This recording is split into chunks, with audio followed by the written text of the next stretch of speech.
maybe you've heard this before. My name is John Forster. I am here to talk about change and growth and how we react to it, or how we don't react to it, or how we react to all of the things that are going on in our life. Sometimes things happen to us and we don't know how to deal with them, and then we look at them and we're like, oh, well, that was terrible. That was a bad situation, or that was a good situation, or whatever it is. And we have trauma, and there is trauma in our lives. Every human being has some sort of trauma. And you can admit that it's trauma, or you can just admit that that's just the way my mom is, or you don't have to admit that anything was wrong with anything that's happened to you. And you don't have to change a thing. And that's okay as well.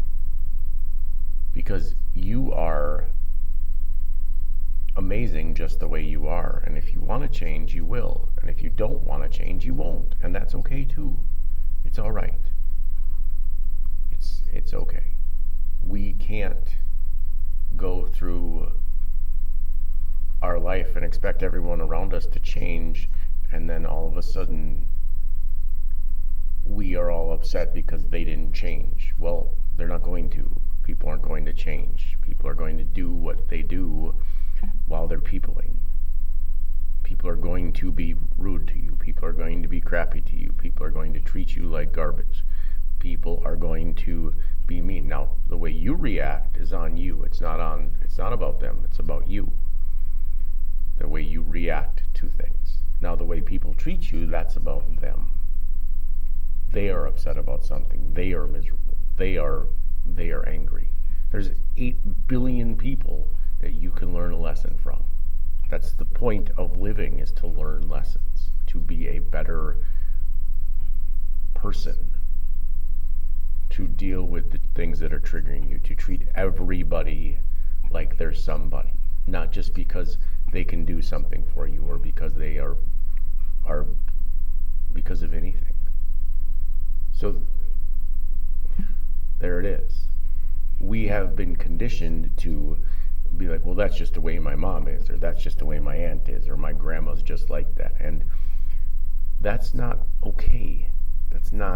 But that's the way the world is. The world is focused on, well, they're just mean, or that's just how they are. And that's not true. They can be crabby, or they can be shitty, and you don't have to deal with it. Or you can look at them and say, what are you trying to do here? What are you trying to do? Why are you trying to treat me this way? Why are you trying to do this to me? Why are you blaming me for the way someone is treating me? Why are you blaming it on me? Why is it my fault? And everything can be a trauma response. Everything cannot be a trauma response to it. If you don't want to admit that you had any trauma, then you didn't have any trauma, and you don't have to change anything. And you can continue to walk around and be mean to people, and be mean to your kids, and be mean to everyone. And you will continue to do that until you leave this planet. And that's okay too. You can do that. It's all right to be that way. It's okay to be miserable. You can be miserable. It's all right. It's okay to treat people poorly. It's okay to be mean to people. People don't have to put up with it. People can be like, yeah, I'm not dealing with this anymore. People can be like, yeah, I don't need this stuff. People can also be like, hey, maybe you could change, and maybe you want to change. Maybe you don't want to change. And that's okay as well. You don't have to change. That's the beauty of this life. You can change, or you don't have to change. And people will enable you, and they will continue to enable you. And they will continue to look at you and be like, wow, well, yeah, maybe you should change that. But you don't have to. Because at the end of the day, when it's all said and done, and you're sitting there at 9 o'clock at night in your living room, and you're thinking about what you could have done differently over the last 40 years, you're probably thinking that maybe you were a bitch to people, or you treated people like crap, or you were an asshole, or maybe you don't think about other people at all, and maybe you just sit there and you say, oh, well, it's fine, I don't care. My kids hate me, my husband's left, I'm all alone, and you won't acknowledge that you are the problem, and then you'll be miserable for your whole life. And you'll, send infants birthday cards that are rude, or you'll tell people how shitty they are, even though you're the problem in that situation. And you will be, and that's okay. No one can change you except you. And you won't change until you get to rock bottom. And it's just like an alcoholic. If you have an alcoholic friend, you know what I'm talking about.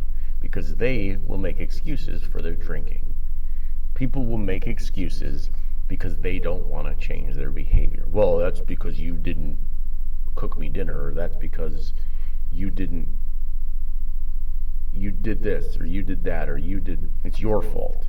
It's never their fault. It's never going to be their fault. And the longer you try to defend them and make up for their excuses, the more likely you are to be treated like crap, and to also be like, well, yeah, I guess I'm the problem here. And it's like, well, no, you aren't. You aren't the problem. You are not the problem in your toxic relationship. And maybe you are. Maybe you are. And maybe you aren't. I can't tell you that. I can tell you, everyone, that there is something about them that they'd like to change. I can tell everyone that you are not you are not your thoughts. You are not those things that your brain is making up on a daily basis. Now, your emotions are real, and you should feel those. I think that you should feel your emotions, and you should go through that pain of the emotions, because emotions continue to ruminate inside of you because of you giving them life. Your emotions are on a loop. They're 90 seconds, and you feel them, and then you let them go. Or you continue to feel them and ruminating about whatever it is that day. Your daughter didn't listen to you. Your son didn't play great in his croquet match. Your husband is out at the bar till 2 o'clock in the morning every night. Your mom always is complaining to you about the way you do your dishes. Your dad is never available. All of these things are you giving life to things that are not the reality. The reality is you're mad. What are you mad about? What are you really mad about? You're not yelling at your kid because they didn't pick up You're not yelling at your kid because they didn't pick up their clothes because they didn't pick up their clothes. You're yelling at your kid because that's what your mom yelled at you about when you were a kid, or anything along those lines. We need to figure out why we're triggered and why we're upset. If we figure out what we're really mad about, then we can deal with what we're mad about. What was really bothering us, and not something that isn't bothering us, like our daughter posting videos on social media, or any other numerous things that have never happened to me but I've heard about. Because my kids can post whatever they want on social media. It's their social media. They are their own people. They are living their own life. They are doing their own thing, and I am doing my own thing. And I am trying to, spend time with my kids in a way that is different than how I used to spend time with my kids, because it was before, listen, here, and that never worked. It doesn't work for anybody. Trying to be an authoritarian to a 17-year-old is like, it's better to try to go talk to a rock.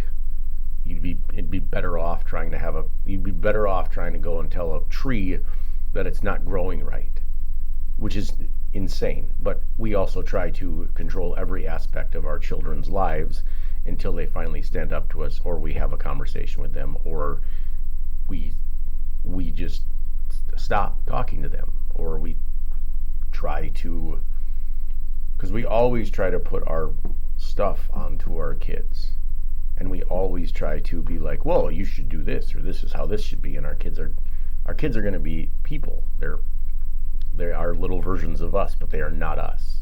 They have nothing to do with us as who they are. because who they are is completely different from us, because they have their own thoughts and their own fears and their own trauma, and everybody has some sort of trauma, and that's okay. It's okay to have trauma. Trauma is a thing. Trauma happens, and not just physical trauma. Mental trauma is a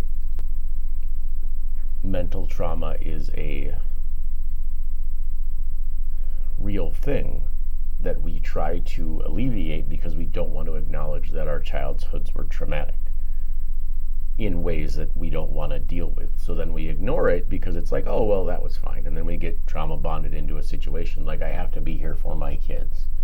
But you're not leaving town. If you leave your current husband and you get a divorce and you break up with them, you're not leaving the world. You are leaving. You aren't going to see your kids every day, but it's also, you need a break probably. You need to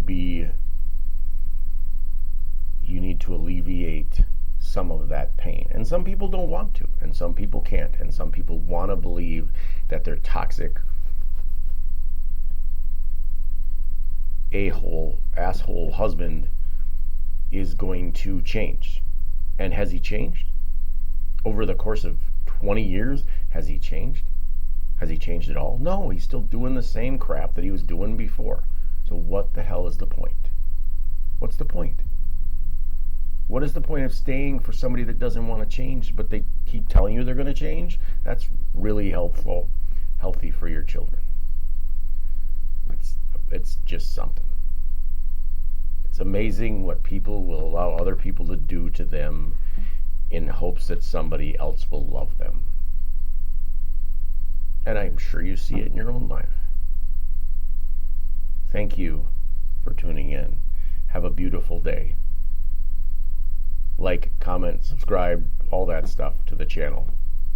There'll be more videos. Have a beautiful day.